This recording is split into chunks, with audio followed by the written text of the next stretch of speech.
এই যে টবের মাটি রেডি করা হচ্ছে। আজকে হচ্ছে চিচিঙ্গা লাগাবো আর সিম গাছ লাগাবো এই দুইটা টবে। আর এগুলো আগে থেকে রেডি করাই আছে। ফ্রেশ আগু, এটা হচ্ছে ফার্মিয়েড ম্যানুর পুরান মাটির সাথে নিচে হচ্ছে, এই যে নিচে হচ্ছে আগের পুরনো মাটি, এর সাথে হচ্ছে নতুন মাটি দেওয়া হয়েছে। আর এই যে ফার্মিয়েড ম্যানুর দেওয়া হইলো। এখন এর সাথে হচ্ছে মশলা মিশানো হবে। এই যে মশলারা সব রেডি, একে একে এদেরকে মিশানো হবে। কলার খোসা দেওয়া হলো, দুইটা ভাগ করে দিও। ভালোভাবে মশলাপাতি দেবা, মশলাপাতি যত ভালোভাবে দেবা ফল তত ভালো হবে। এ হচ্ছে ডিমের খোসা, আরেকটু দাও, ডিমের খোসা আরও দাও, আরেকটু দাও।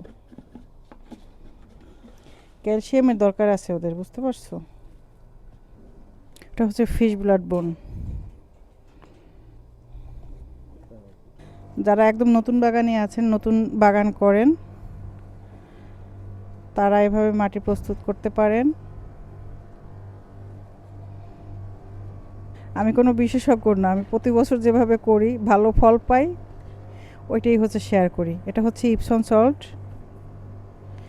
এটা হচ্ছে গাছকে আপনার সবুজ, একদম পাতাগুলো সবুজ আর সতেজ রাখবে। এখন এই মাটির সাথে মিশিয়ে দিলাম। এরপরে যখন পানি দেব 15 দিন পর পর একবার আর কি পানির সাথে মিশিয়ে দেব। এটা হচ্ছে স্লো রাইজিং যে ফার্টিলাইজার, যেহেতু এর মধ্যে পুরনো মাটি আছে কিছুটা, তাই এটাও একটু দিয়ে দিলাম। আর লাস্ট হচ্ছে এখানে হচ্ছে চিকেন ম্যানিউর, মানে মুরগির হাগু, সোজা কথা, সোজা বাংলায় মুরগির হাগু। হ্যাঁ, আয় হায়, চাপাতি আনতে মনে নাই, চাপাতি পরে দিয়ে দিতে হবে।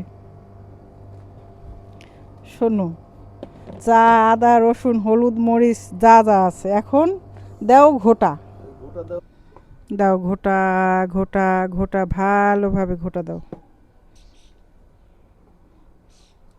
এই যে বাচ্চা কাচ্চা রেডি তাদের আসল জায়গায় যাওয়ার জন্য। এখানে হচ্ছে কেরালা সিম আর হচ্ছে চিচিঙ্গা। এখানে 3টা চিচিঙ্গা দেব, আর অন্য একটা টবে হচ্ছে 3টা কেরালা সিম দেব। তুমি আমার টুনি দিতে পারো, কারণ সাথে সাথে টুনি দিয়ে বাঁধতে হবে, এটা লম্বা চওড়া হয়ে গেছে না। তারপরও একদম ছোট দিও না, কারণ এখন তো ওদের শক্তি দরকার, সোজা হয়ে দাঁড়াবে না।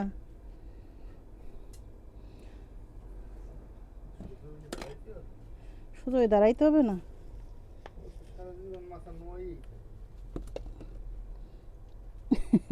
বিসমিল্লাহ, দাও দাও, টুনি দাও, টুনি দাও, টুনি দাও।